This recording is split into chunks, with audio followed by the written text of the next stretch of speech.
आज जैसा कि मैंने आपको बताया हम जींद पहुंच चुके हैं और ब्रह्म रसायन हम बनते हुए देख रहे हैं। आइए मिलते हैं यहाँ के संचालक गौशाला के जो संभाल रहे हैं और फार्मेसी पूरी देख रहे हैं सुशील भाई से, और जानते हैं कि ब्रह्म रसायन के बारे में कैसे इन्होंने सोचा कि ब्रह्म रसायन बना जाए, कैसे इसके बारे में इनको विचार आया। सुशील भाई बताइए। सबसे पहले तो जींद की पावन धरा पे आपका हार्दिक स्वागत है। बहुत बहुत धन्यवाद। और मुझे बड़ा अच्छा भी लगा कि आप जो काम कर रहे हो एक मानवता की प्रेरणा के लिए, या मतलब जैसे आने वाली जो पीढ़ी है उनको ज्ञान किस तरह से संजो के रखना है, आप उसमें बड़ा काम कर रहे हो, आप इसका बधाई के पात्र हो। और मैं अगर बात करूं ब्रह्म रसायन की, तो जैसे अभी आपने जिक्र किया था कि कुछ यूनिवर्सिटीज़ का रिसर्च आया है कि ब्रह्म रसायन जो है वो मस्तिष्क पे काम करता है।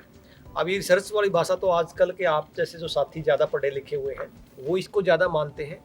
और आयुर्वेद में तो ये पता नहीं कितने वर्षों पहले, 5000 साल पहले, 10,000 साल पहले लिख के जो ऋषि मुनि थे, आप वाघभट्ट का नाम ले लीजिए, आप मतलब जिसका भी किसी शास्त्र को उठा के देखोगे आप चरक को पढ़ लीजिए, तो ये जो मोटे मोटे फॉर्मुलेशन हैं तो वो सब बता के गए हैं।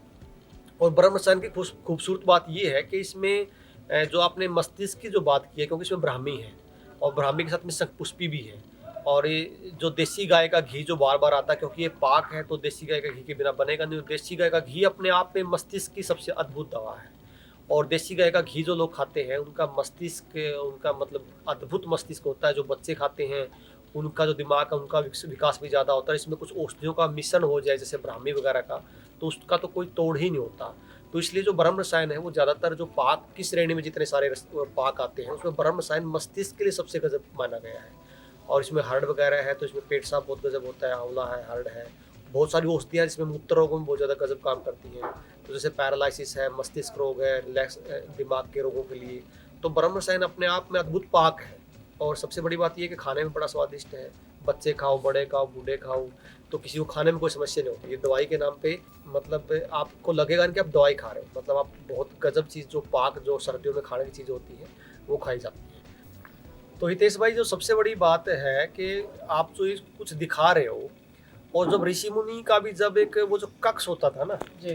जिसमें वो चिकित्सा करता था या जो दवाइयाँ बनाता था, वो अपने आप में एक बड़ा उसका जो मैन्युफैक्चरिंग या जो उसका निर्माण होता था वो बड़े दिमाग से, कि उसका किस दिशा में उसका मुंह करना है, हवा कितनी आनी चाहिए, प्रकाश कितना आना चाहिए, और मतलब औषधियों को सुखाने से लेके मतलब एक गजब का अल्टीमेट वो चीज़ होती थी। कि आयुर्वेद में गाय का बहुत बड़ा स्थान है। गाय के बिना आयुर्वेद, एक सिक्के के दो पहलू हैं, गाय और आयुर्वेद है। और जहाँ गौशाला नहीं है वहाँ पे औषधियाँ बनाना आयुर्वेद की, तो वो उसका कोई मतलब ही नहीं है। संभव नहीं है। तो यहाँ हम कोशिश ये करते हैं कि गाय के सानिध्य में औषधि बनाई जाए, और जहाँ पे गाय का घी लिखा तो घी डले, मूत्र डले तो मूत्र दिखा तो मूत्र ही डले, मतलब अपने दिमाग से कुछ ना हो। जो ऋषि बता के गए हैं उसी हिसाब से गाय का किस तरह आपके स्वास्थ्य के लिए उपयोग करना है, वो पूरा का पूरा सेटअप जो यहाँ पे किया गया है। और मतलब एक वातावरण में कोशिश ये करते हैं कि शहर से दूर कोई जितनी एनर्जी है, मतलब पॉजिटिव एनर्जी के बीच में जो औषधियों का निर्माण हो। फार्मेसी का, छोटी सी फार्मेसी का इतना बड़ा मतलब एक रिजल्ट आएगा, और जहाँ भी जो चीज़ जाती है वो कहते हैं जी आप इसमें ऐसा क्या करते हो, मतलब इसमें ऐसा क्या डालते हो। तो वो तब हमें यार मालूम होता है कि हम डालने की बजाय जो यहाँ का जो वातावरण है ना गाय के बीच में आके दवाइयाँ बनाना, वो अपने आप में अद्भुत है। और इसी को मतलब आप फार्मेसी का नाम या आप औषधि निर्माण का इसी को नाम दे सकते हो। आप बड़े बड़ी कंपनियों में, बड़ी बड़ी फैक्ट्रियों में इस तरह की आयुर्वेद की दवाई तो कम से कम मुझे लगता है कि बन सकती है, क्योंकि व्यक्ति का भाव ही नहीं होता। यहाँ पे हर व्यक्ति भाव से जुड़ा हुआ है, गाय के भाव से जुड़ा हुआ है, औषधि के भाव से जुड़ा हुआ है। तो मैं दोबारा आपका धन्यवाद करना चाहूँगा। इस तरह की छोटी छोटी चीज़ों को आप लोगों के बीच में लेके जा रहे हो, आपका बहुत बहुत धन्यवाद। इसका सुशील भाई थोड़ा सा सेवन विधि बताइए। ब्रह्म रसायन को किस तरह से सेवन करना चाहिए और किस उम्र के व्यक्ति सेवन कर सकते हैं? पर्टिकुलर उम्र का तो मेरे हिसाब से 4-5 साल से बच्चा लेके खासकर बड़े बुजुर्गों को तो खाना ही चाहिए। आयुर्वेद में थोड़ा ये कहा गया है, इसमें एक आध शास्त्र में ये भी कहा गया कि जब आप उसकी खुराक लो तो साथ में घी और तिल का तेल साथ में ले सकते हो। जब मान लीजिए आपने 5 ग्राम खाना है, लेकिन आजकल थोड़ा सा मुझे लगता नहीं कि कुछ लोग इसको तिल के तेल के साथ ले पाएंगे या घी के साथ ले पाएंगे, क्योंकि अब उतना शरीर में या उतना टेस्ट लोगों के पास नहीं बचा है। तो अगर सीधा भी खाया जाए, क्योंकि इसमें तिल का तेल और घी में पिष्टी पकी होती है, तो वो भी काफ़ी है। और एक एक चम्मच आप सुबह शाम भी ले सकते हो, या एक चम्मच आप रात को दूध के साथ लेना चाहो तो वो भी अद्भुत है। बिना दूध के भी लिया जा सकता है, क्योंकि इसका स्वाद लाजवाब है।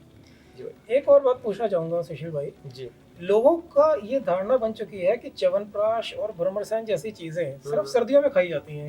ये कहाँ तक ठीक है? इसकी धारणा इसलिए भी है क्योंकि सर्दियों में पाचन थोड़ा सा जो अग्नि है शरीर की प्रबल होती है। ठीक है। आप कोई भी थोड़ी सी भारी चीज खाओगे तो डाइजेस्ट हो जाएगी, ये तो सत्य है।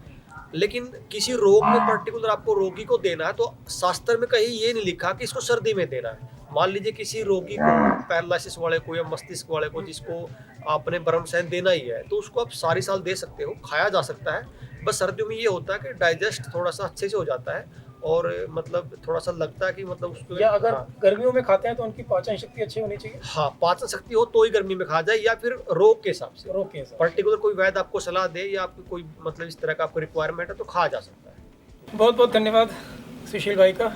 तो साथियों, भ्रमरसैन के बारे में सुशील भाई ने हमें काफ़ी नॉलेज दी और इसके बहुत सारे फ़ायदे गिनाए। तो ये है आपके और आपके परिवार के लिए #देसी हेल्थ शॉट अनमैच्ड ऑल्टरनेट।